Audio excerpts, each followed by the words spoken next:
I'm Richard Porter. And I'm Jonny Smith. And this is Smith and Sniff, a podcast in which two friends talk about cars and sometimes raving. Hey, I forgot to tell you this.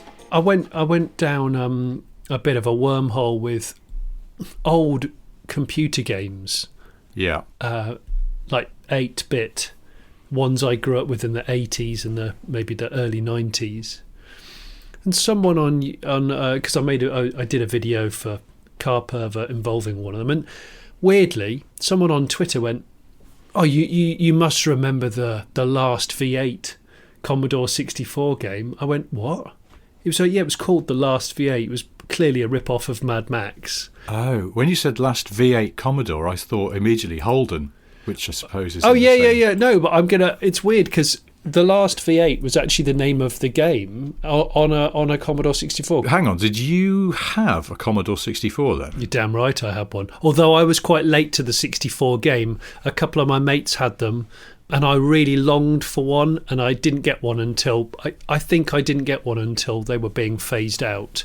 But I didn't care, because I still to this day think it's... in fact, I read somewhere, I think it's the most successful home computer of all time. What?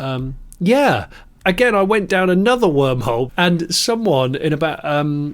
had written a piece on... It might have been Jalopnik, where they went into a garage to have like an emissions check and a brake check on their car. Yeah. And the garage back in 2017 was still using a Commodore 64 to check the balance of drive shafts. No. Or something like that. And there's a picture. Yeah, I will forward it to you, the link. There's a picture of this Commodore 64 absolutely thick with oil and dirt, sitting on a bench, and it still is used to balance either drive shafts or prop shaft. I can't remember what, but yeah, it still uses a software that's absolutely fine for checking the tolerances of something like that. And it made me think, I love the Commodore 64. When Calvin Harris got really big, yeah, first time around, I guess acceptable in the 80s and all that sort of stuff, off the album. Yes, I think he was still making music off an old Amiga that was miles out of date, but it's what he had, and it's the software he had, and it was all very sort of homespun in your bedroom kind of music making, and he achieved huge success with it, and I think he carried on. Well, I think acceptable in the 80s definitely had that kind of 8-bit or 16-bit music vibe, which I do really like. I think he's incredible in his own right. I'm a bit upset that he lives in LA. I still think he should live in Scotland, but it's not up to me. It's not up to me. But he's one of those people who he's what would be known in the industry as doing an Elon Musk, that once he got rich, he also suddenly got really pumped and more handsome magically. Did Elon do that? I don't... Oh, yeah, have you not seen pictures of Elon Musk when he was doing PayPal? He's got thinning hair and he's a total dweeb. No, I haven't checked... images of the Musk. Well, after this, do Musk up. The other one, I think I've talked to you about this before, but the other person who uses an out-of-date, or used way after they were obsolete, used an old 80s computer, was Ken Morse, the rostrum cameraman that does all rostrum camera work for TV documentaries, or did. I don't know if he's still alive.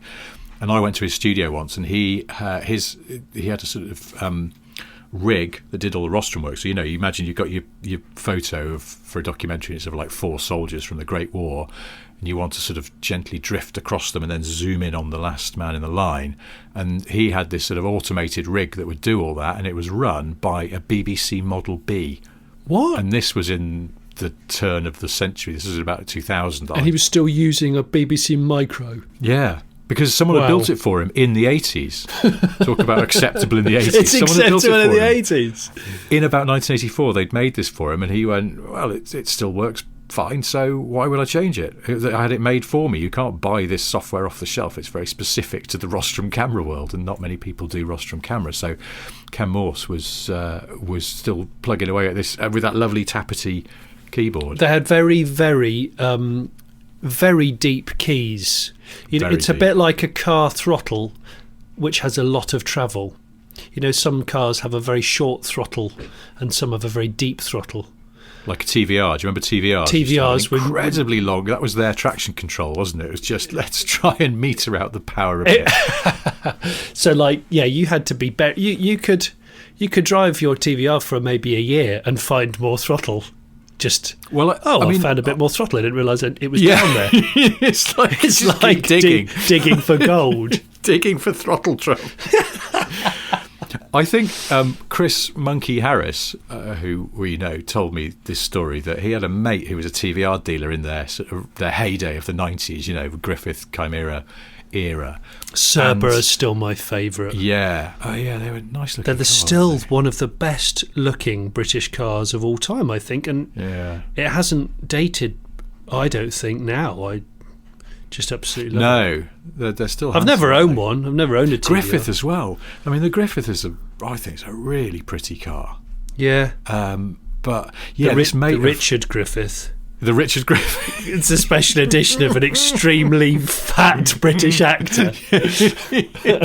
Yeah, it weighs about twice as much as the normal one, and runs on sticky buns. Instead of glass fibre, they just made a lead-bodied edition. So Monkey Harris told me this story about his mate who's a TVR dealer, and without fail, he'd get these city boys coming in, and they'd be looking to trade probably from like an M3 or something, or maybe even not even something that high performance.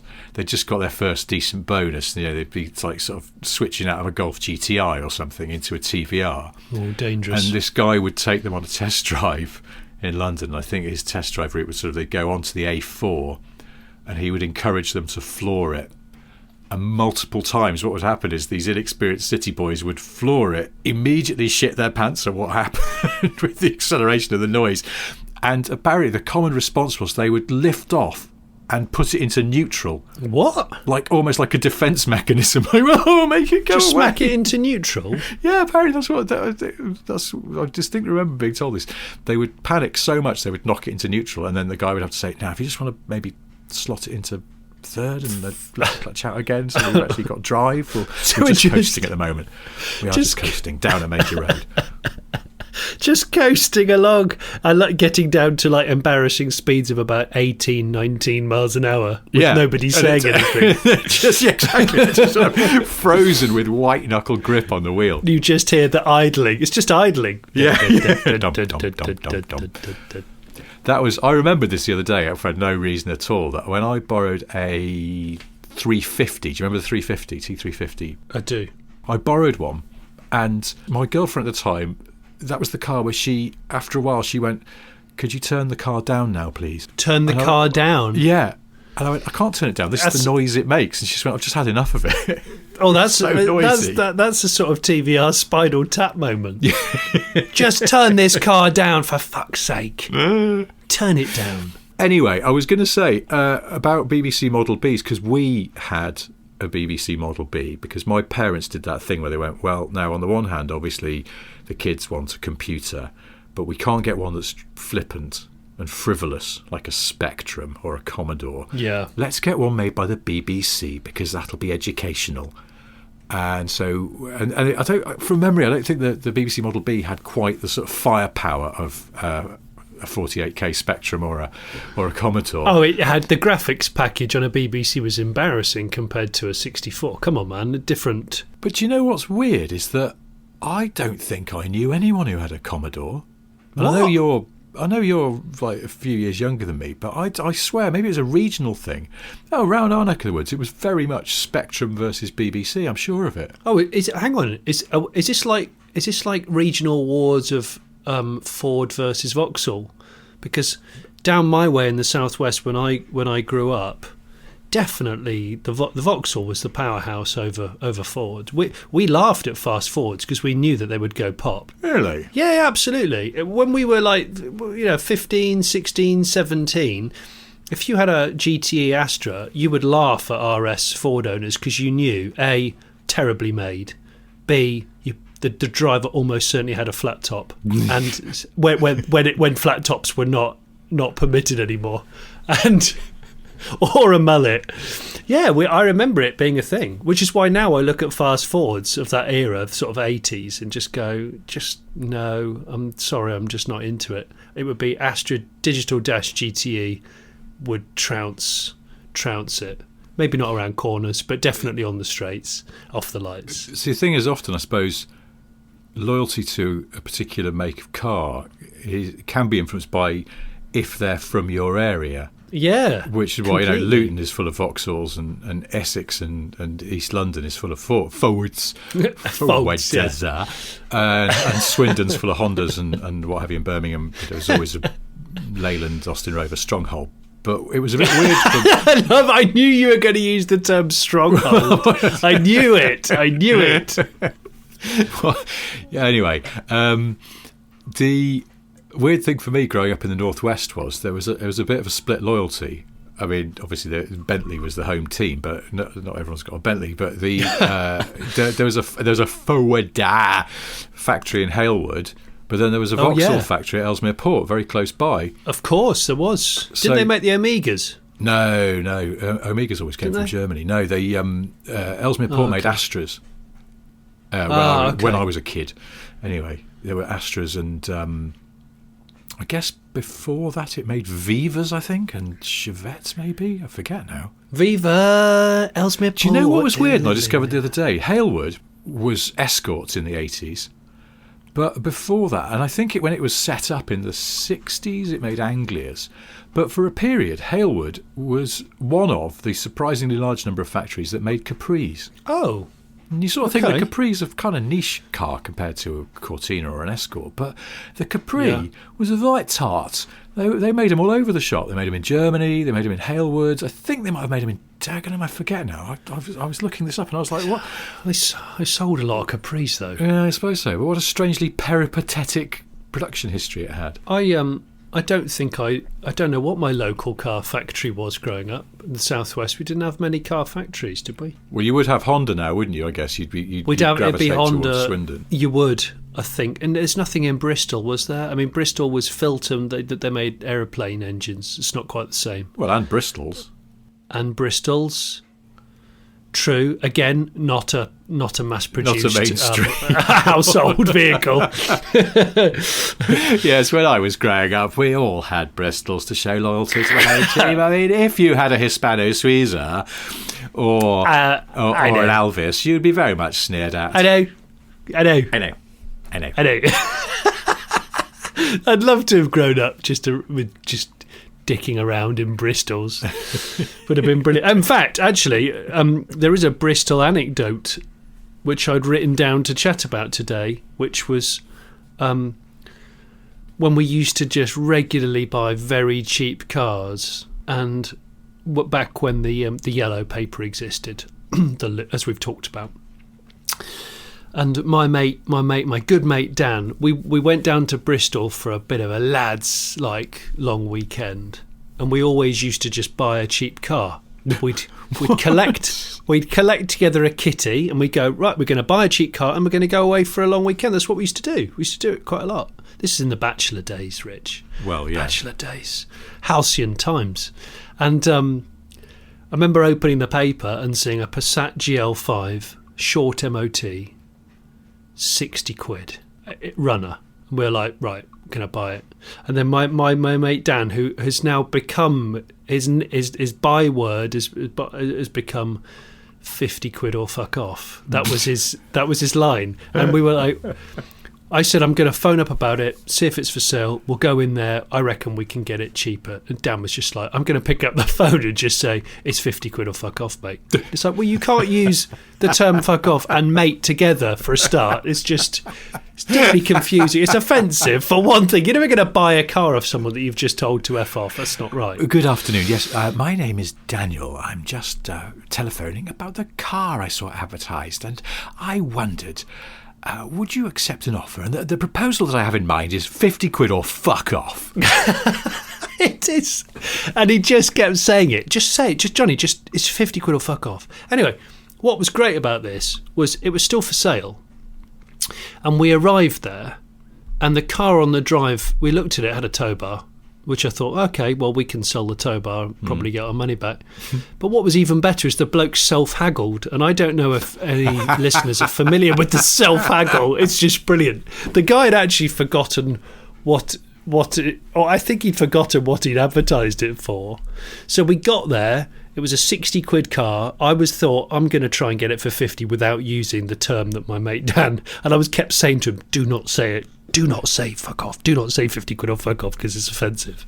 And we stood on the guy's drive. And he went, all right, lads. He said, here's the keys. I'll go and get the documents. It runs. It's got a short MOT. Sorry, just to stop you there. Here are the keys. I'll just go and get the documents. Is it a schoolboy error from the off? Well, that's he just wanted car, it, isn't it? I mean, he just wanted it. He just wanted it. The poor thing gone. And actually, I looked round it. And it was like, this is actually quite good. It was the 5-cylinder manual Passat 80s one with the hatchback. Not as good as the estate, but hey, it was 50 quid or fuck off. And the guy said, look, before I go and get the bits and bobs, he said, I'm not going to take a penny under 45 quid. And my mate Dan looked at me and I looked at him and we both just started biting our lips. It's like, he's immediately self-haggled. You don't need to use the term that you were going to use, the offensive term. 60 quid's clearly out the window. We're straight in at 45. So I just went, look, here's 45 sheets. Go and get the ownership documents. And we all chuckled. And what we did is we drove that car. We did a bit of a tour of mid Wales in it for a long weekend. And originally we were going to just abuse it. And as we drove away and put a few miles on it, we'd obviously phoned up and got some insurance. It was like, this is actually quite good. And it was brilliant, to the point of the car was only supposed to last for 3 days and then we would just give it away or scrap it or whatever. It was so good. It was still doing the rounds within my mate's circles. 3 years later, it was still being used by one of us. It was that good. And it tried to kill itself several times, but it was an indestructible car. It was amazing. What year was this? What, that we bought it or the year of the car? What year were you able to buy a £45 Passat that lasted 3 years? Let me think. That would have been, I reckon, about 2001, 2002. So 20 years ago, almost. Even so. Yeah. I mean, obviously, we're getting old, but that doesn't feel that long ago. I can't imagine you can buy a car for that little now, or even anything like it. It was just brilliant. It was brilliant. And Dan drove it every day for a while and just kept marvelling at how well it drove. It was so silky. And he bought a caravan to go away for dirty weekends with his then girlfriend. And because it had a tow bar, it's like, oh yeah, it's got the bar on it. And because it's a 5-pot, it's got lots of torque. I mean, a 50 quid Passat towing a caravan that was UV damaged. It was like one side of it was hearing aid beige and the other side of it was white, just because it'd been sat half in and half out of a storage facility for years. I'm quite fascinated by those cars that get handed round groups of mates. You know what I mean? Where like you're describing here, it's like, one mate sells it to another mate who ends up selling it to another mate. So it's always in your orbit, but with different people, because it feels a little bit like one of those people who's been out with more than one of your friends, and you sort of go, "Is this weird? Is this awkward for the people who no longer are directly involved?" It was a bit slaggy. It was the Passat slag. Well, we used to call it the Passander. We used to call it the Passander because it was a very, very nice curry that wasn't really offensive to anyone, coupled with the fact that Dan used to really never clean the inside of it. The inside of it got a terrible time. I remember climbing into it once and there was the remains of a lasagna on a crockery plate with a knife and fork in the footwell, and I craned my head in and went, "Damn, what's going on?" And he went, "Oh yeah, I finished a shift late and I needed to get somewhere and I was finishing some lasagna." And I said, "But how long ago was that?" And he went, "It was about 10 days ago, that was." Oh, come on. I said, "Seriously, Dan." I just had a little bit of lasagna. But it was this great because it had a real knife and fork and a real crockery plate. Yeah, and then it got handed on to my mate Ed, who I've met, Party Boy, who thrashed it around when he lived in Birmingham. And it was great, despite the fact that by the time Ed got that car, the Passat had no front end apart from lights and a number plate. What? Yeah, because when it was in Bristol with Dan, I don't know if I've told you this in a previous episode, but he was on a night out on Friday night. He got a call from the police saying, your car's been involved in an accident. Where are you? And he was like, what? No, it's parked outside my house. And he lived on one of these hills in Bristol. Bristol being the sort of San Francisco of the UK. And it turns out the car had just come off its handbrake somehow mysteriously while it was parked, and he hadn't left it in gear. To this day, he now leaves cars in gear for this reason. And it had just crept off and gone careering down a hill on its own. The steering lock had kicked in, and it had gone into the back of another car, and then caused, fire alarms to go off and all sorts of stuff. And there was no one to be seen. The car was locked, obviously, and there was no one in it. The police were called. So it had tried to kill itself, caused a crash without anybody being in it. Dan had to sort out the insurance, but because he felt an affiliation to the Passat by this point, it hadn't really damaged it that much.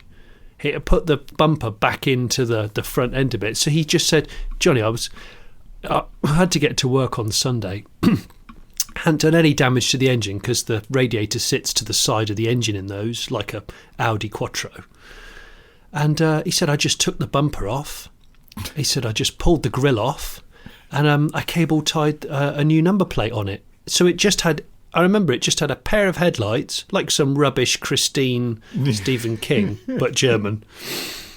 And it just had a pair of headlights and a cable-tied swinging number plate, and that was it. And there was no other part of the front on it anymore. But it kept going for another year and a half after that. So this story's just reminded me of something, which is it's tangentially related because it involves hills and Volkswagens.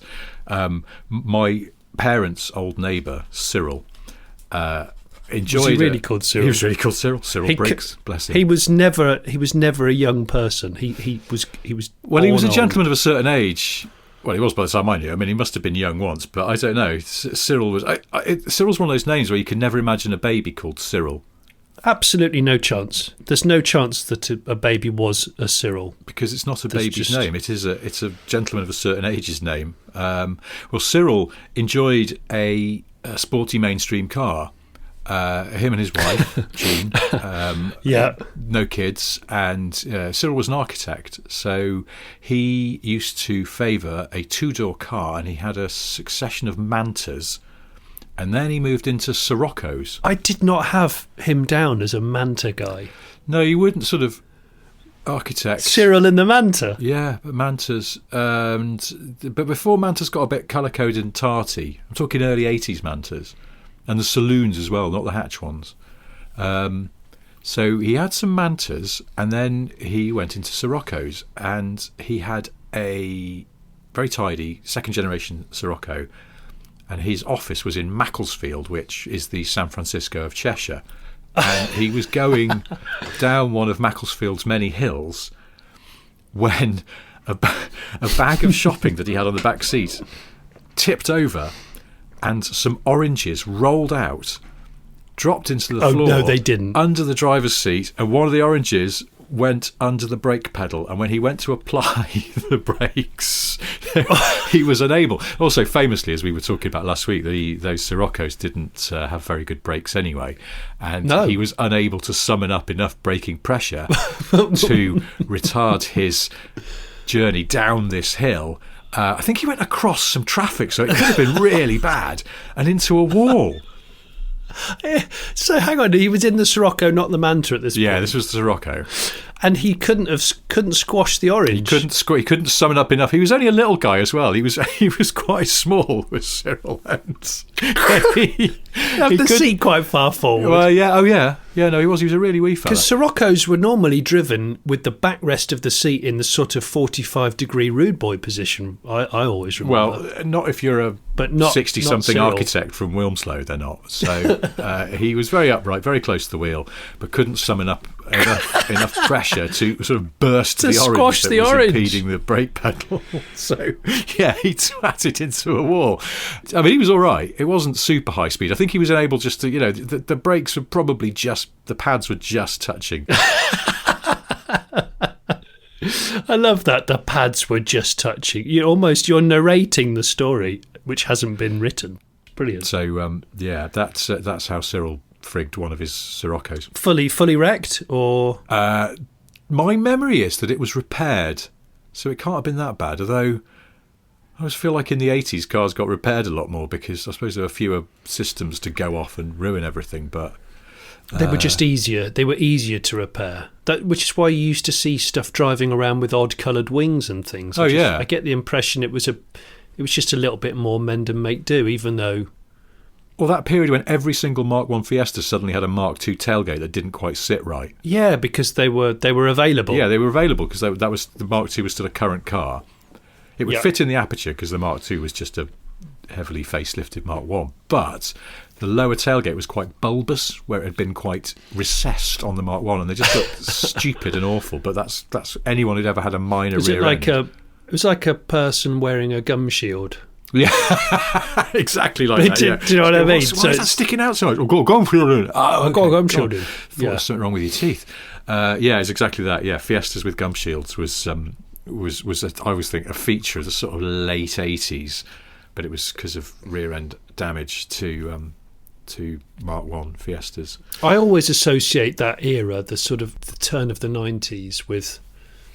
And I again, another wormhole I went down the other night. I was explaining to my two kids, my daughter who's 10 and a half, my son who's 8 and a half, what raving was and what the rave era was. How did you start to explain that? I think because a couple of weeks back I'd been putting a little bit more Prodigy music on. And my son was like, "Oh, Dad, this is just funfair music. I love it. I love funfair music." So he refers to high energy dance as funfair music, which I think is brilliant because he loves funfairs like I do, and loves a bit of high energy dance. So now my 8-year-old just refers to just dance. High BPM as just funfair. And I went, well, the Prodigy was like a big band, big group back in the early 90s, which I loved. So I've been weaning him onto that on his iPod. Mm-hmm.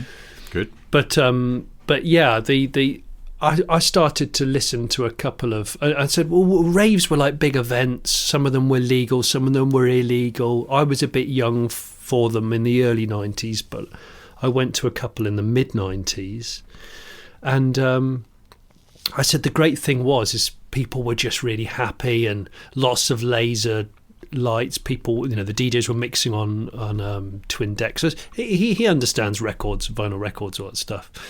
But when I found a couple of videos to show what Fantasia was and what Vision was and what all the others, I can't remember some of the names, you realise you looked at the car park.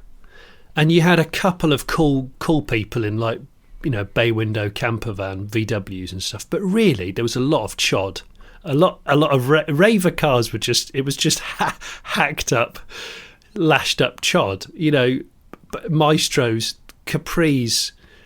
Basically, there was a lot of 70s cars because they were about 20 years old, right? Really? Yeah, there was a lot of. I'm surprised at that. I would have pictured the classic raver car would be an absolutely bog standard small hatchback that is precisely 7 years old. That 7's way too. It's way too modern. Third hand. Way too modern. Yeah, but cars didn't last back then, did they? I mean, like my mum had a Chevette when I was small, and it was a 1977 Chevette, and I swear by the time that car was 3, certainly 4 years old, it was going rotten. Yeah. And by the time we sold it, which was I think in 1983 maybe, so 6-year-old car, and it was absolutely, the front wings had holes in them.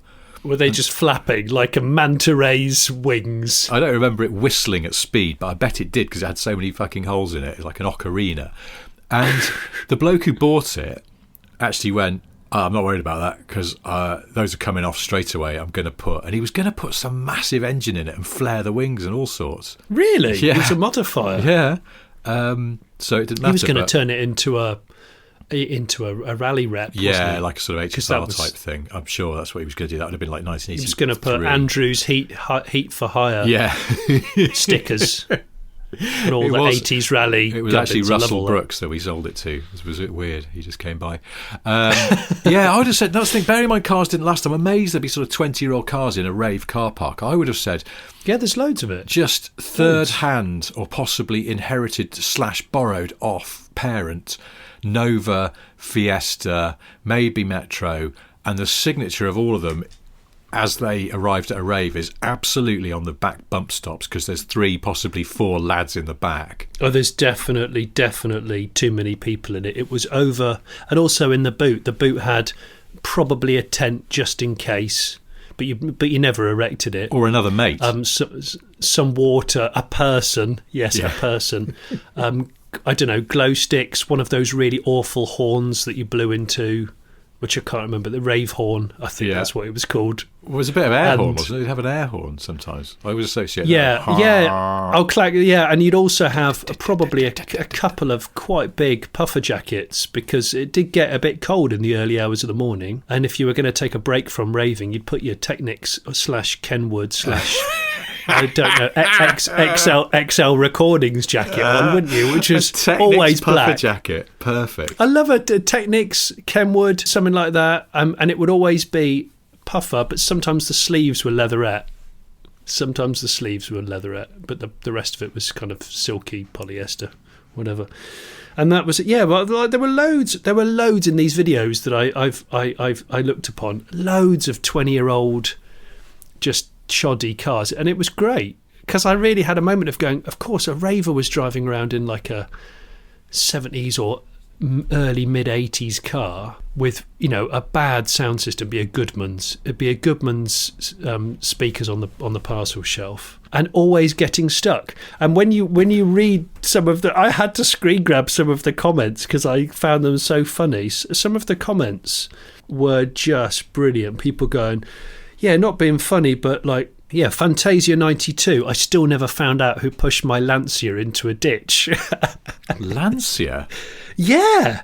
So I was thinking, what would that be? I was thinking, would it be a Y10? It's a Y10. That's the Ravers It's Lancia. A Y10. It's definitely a Y10. It's a Y10 Fire. Yeah. Or that was always the sort of 80s small Lancia that nobody cares about. No, I'm telling you now, that is without question the only Lancia for a raver is a Y10. I don't know, an old Beta, no, too cool, too cool. A Delta, no, I'm just not buying it. And there was so many of them.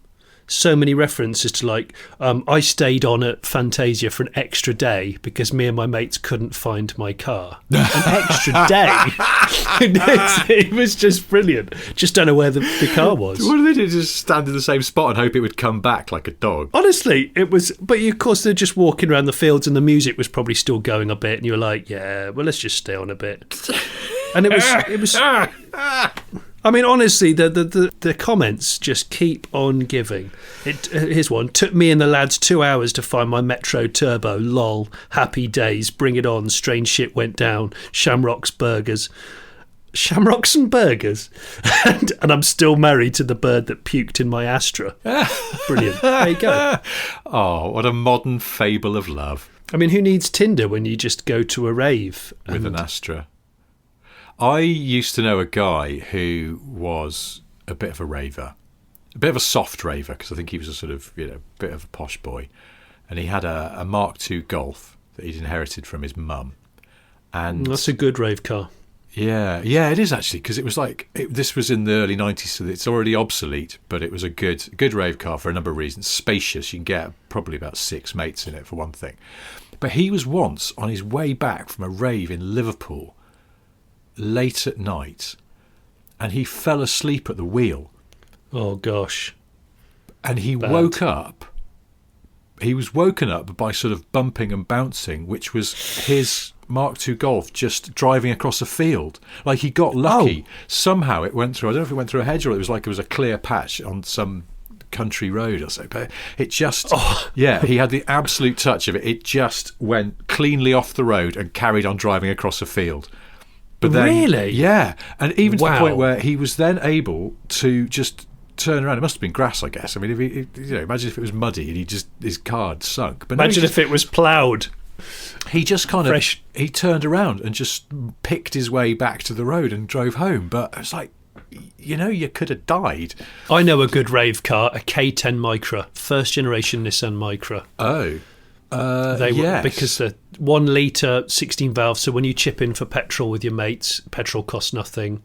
No, that was not 16 valve, my friend. Oh no, sorry, being an 8 valve, But wouldn't I think a K11 might be quite a good rave car as well.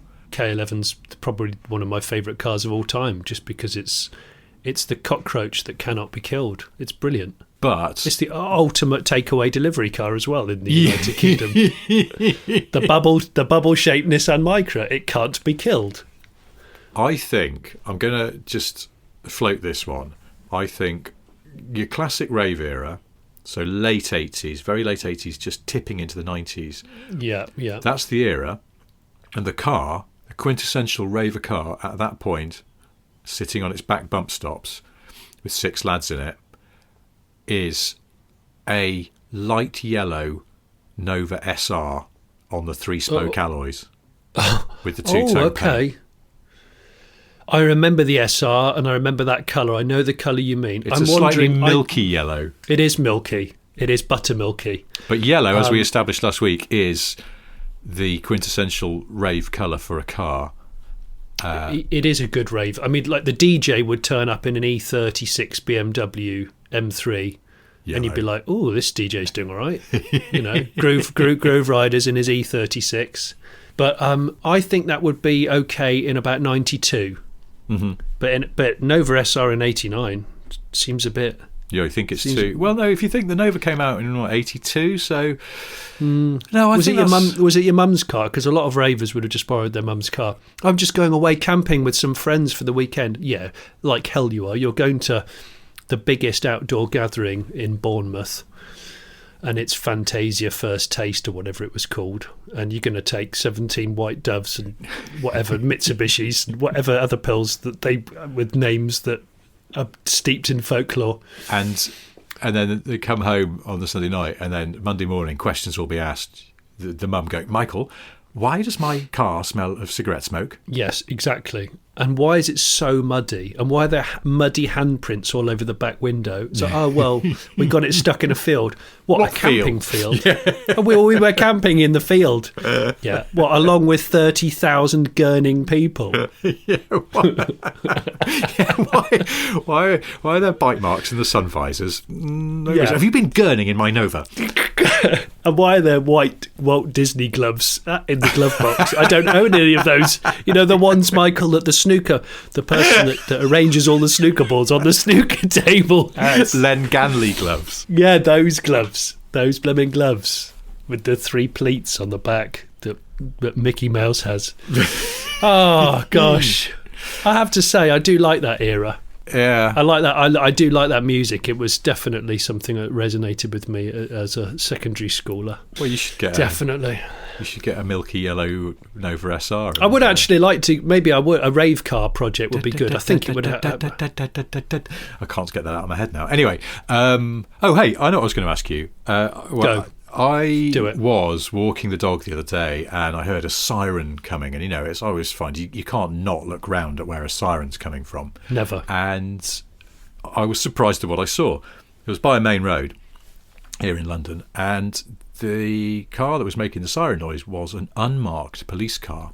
But it had the blue lights going behind the grille, siren coming from it. Yeah.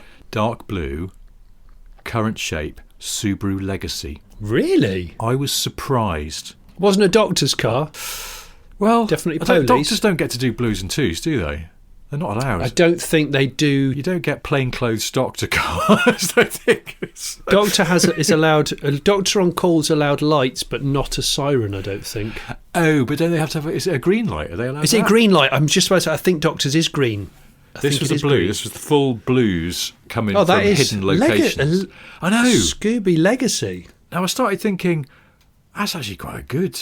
I mean, actually, those recent Legacies, I don't think they're that quick, are they? But they're reliable. They're grippy, yeah, in all weathers. Symmetrical 4-wheel drive, as it were, and spacious. I think big boot, all that, and spacious, but also good and anonymous. very, very anonymous. That is a really quite a good getaway car because it's not distinct, really, is it? So my question was going to be: what is the weirdest unmarked police car you've ever seen? Oh my gosh, the weirdest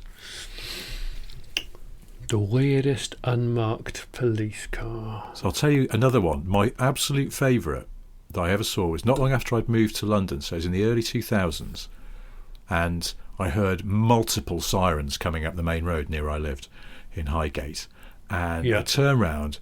It was a convoy of 3 unmarked cars, all with the hidden blue lights going and the sirens going, all dark blue. Yeah, midnight blue. Yeah. They're always midnight blue. It's really stakeout blue. Yeah.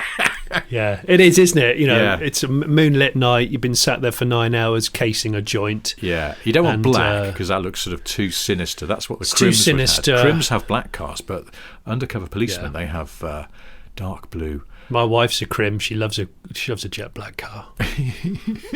Yeah, so does mine actually. What does that say? I don't know. Well, she doesn't like cleaning the bastard thing. I can tell you that much. So the 3 weird unmarked cars that I saw many, many years ago were, in order from my memory, a bug-eyed Scorpio. Oh, okay. A Renault Safran. Gosh, I remember those. They had a nice egg crate grille, yes, didn't they? Yeah, some of them, yes. And then the third one was a Nissan Maxima. A Nissan Maxima? Okay. Nissan Maxima. That were badged. What were they badged in America? It was a QX at some point as well. I think it was a Maxima in the US all the time, and we got it as a QX sometimes. They couldn't decide. That's right. Was that V6 front-wheel drive? Yeah, I think so. Oh, now, gosh, I don't know if I can compete. I remember an Astra Belmont. Oh, well, not great. I'm kind of fascinated by this because I've seen all sorts of weird stuff, but that one stuck in my mind mainly because I was like, you couldn't get 3 more depreciating cars at that point because they were all still current. I think at that in whatever that was, 2001, I guess. Maybe that was it. They got offered big engined, undesirable cars as a fleet deal. They were like, listen, nobody wants a V6 Renault. Can you just please for goodness sake, can you buy these last 60, but so that we don't have to drop kick them out of our dealerships? Can you just please have them? I heard a really good story the other day about there was a guy who worked at Rover and he was responsible for all their government contract stuff. So that meant police and any civil service and anything like that. And they kind of shuffled him off into early retirement or something. And he was just bored. And he got in touch with an old colleague who'd moved on to Hyundai UK and said, look, can you get me in for a meeting at Hyundai? Maybe I could come in and get some government fleet contracts for those guys. Went in and took the meeting, and Hyundai went, well, we don't really do that sort of thing, but you're welcome to have a go. We just can't pay you a salary for it because it's not something we have an ambition for. I tell you what, we'll do you commission. You get commission on any deals you do. The bloke went away, immediately landed massive deals to supply the Metropolitan Police with I-30s. Really? He absolutely bossed it, and Hyundai became quite a big player in the police thing. And as a result, this guy became Hyundai UK's single highest paid employee. He was taking more in commission alone than the managing director was being paid. Because he'd landed such a big fleet deal. He'd landed such a big fleet deal, and because those police deals, these were for marked cars. You remember there was a big thing. Suddenly Hyundai's became like the London police cars. He landed that, and they're so, because they get through, they want a lot of cars. They're a big deal. The only unmarked police car that I keep thinking about is the one that I have been chased by, which was a Vauxhall Cavalier Mark III. V6? No, I think it was 2-litre petrol. Yeah. But sorry to disappoint. To be honest, I didn't hang around to look at the badges. I was 14 and we were doing something mischievous, and I had to get out quickly. What, you ran off? Yeah, we did. We ran off en masse. Yeah. We were being naughty. We weren't joyriding. I'm not going to say we were joyriding because that's not true. But we were learning to drive a tractor and a digger. We were learning how to do that on private property, probably the property of the owner of the tractor and the digger.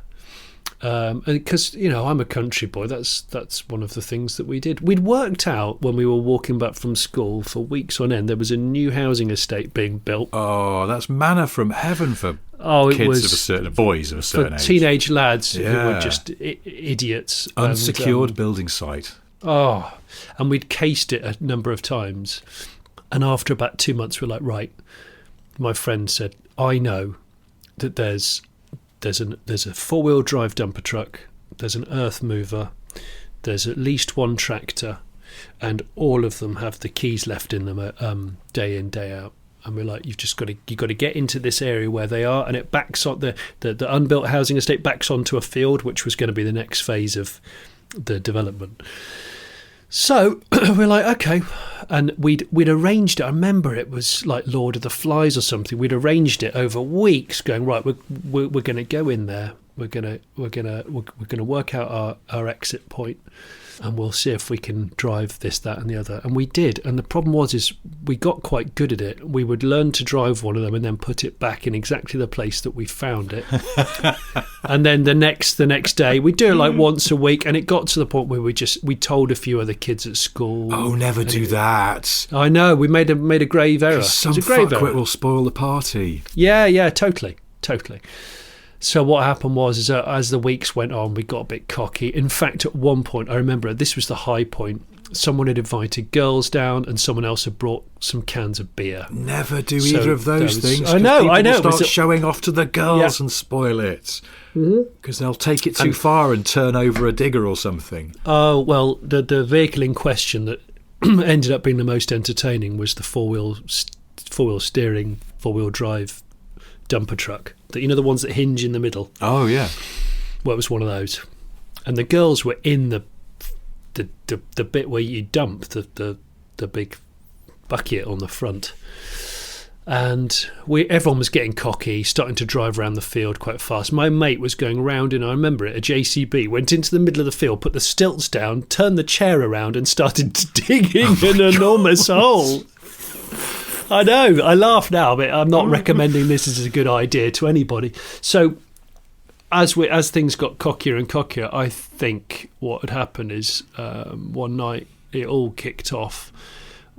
Everyone was travelling around in diggers and things, and this unmarked police car comes out of nowhere and opens the gate and comes into the field where my friends are parading around in dumper trucks, tractors, diggers, or whatever. And amazingly, I had just not long got off one of the diggers, and I was stood to the side with a couple of the boys, marvelling at what we'd achieved as an idiotic 14-year-old. Anyway, needless to say, it all just erupted. I just broke into one of those runs where your legs are a little bit too fast and they sort of hit one another, like a kind of Scooby-Doo leg run. Yeah, an overspeed where your legs go overspeed and you're kind of like, I don't know, and I knew that I'd have to jump across quite a big stream / small river, and then there was a big area of woodland which I reckoned I could hide in. I broke into this run, and while I was running away, I kept looking back to see what was going on with this police car. And one of my mates had abandoned ship on the dumper truck, and I think it had a hand throttle. He jumped off it and was running away, and it just was driving in the set direction and just kept driving. Holy shit. And as he ran away and I ran away, I saw it go down a ditch and then come out the other side of the ditch effortlessly, because of course it's 4-wheel drive, and it went through a few hedges. I don't actually know where it ended up. It could still be going. Yeah, but what was brilliant, I say brilliant, I'm not endorsing any of this, is that none of us got caught. We all managed to escape. And I spent about 7 hours hiding in the woods. And I climbed up a tree and I sat in the trees silently for hours. Like a guilty squirrel. And then what I did is I like a complete idiot, I turned my clothes inside out and then walked home a different route. And we never spoke of it again. And that was the last time we ever did heavy plant joyriding. Jesus. That's funny, yeah. actually, because one of the two occasions when I ran off from the police, I turned my jacket inside out as some kind of subterfuge as well. But my story's not as good as yours, so I think this is probably quite a good time to wrap things up, because we'll never top that one. No, I know we can't wrap things up. I want to know about your police situation. I'll tell you next week, because what I want to do is before we finish, I have a couple of updates. Well, one's an update, which is, I was whinging on about my 911 battery going flat. Yeah. I've checked with someone at Porsche, and they've said it's probably fine to leave it. Just leave it flat, and it'll then just stick a new battery in it. It'll probably throw up some warning lights, but don't worry, they'll go away. That was their expert opinion. So just have a battery conditioner, then you might not need to buy a new battery. Well, that'll be the next step. The other thing is, I owe you an apology, because last week I was saying with misplaced confidence that Geri Halliwell is the most successful Spice Girl in solo terms. And I checked this because I started to have some creeping doubts that you were right. It was Mel C. And just from everything I can gather, yeah, it's Mel C. See? The slightly whiny Mel C, because she's the only one that's had a serious music career. Mel B, nowhere musically speaking.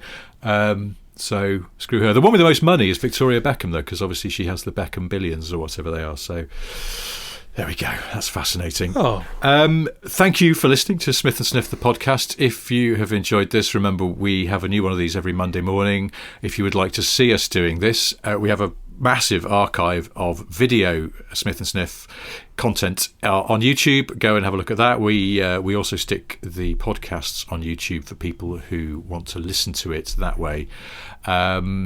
If you like the cut of this jib but you wish it was 50% of what goes on here, then check out Jonny's YouTube channel, Car Pervert, where there's lots of good stuff and a refreshing absence of me. And if you're really, really bored, please go to Amazon and buy my latest book, which is called A Medium-Sized Book of Boring Car Trivia.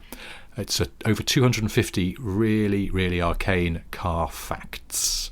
I have to say, that's amazing bit of promo, and I'm very impressed. I didn't even read it off anything. That was just off the top of my head. No, I was just ad-lib you whoring. Promoted me, and with my solo material, you promoted your book, which is fantastic. And of course, just like and subscribe everything that you can. Well, I have to say, the comments from this podcast that people put in, and the ratings, the star ratings, I have to say, are really entertaining.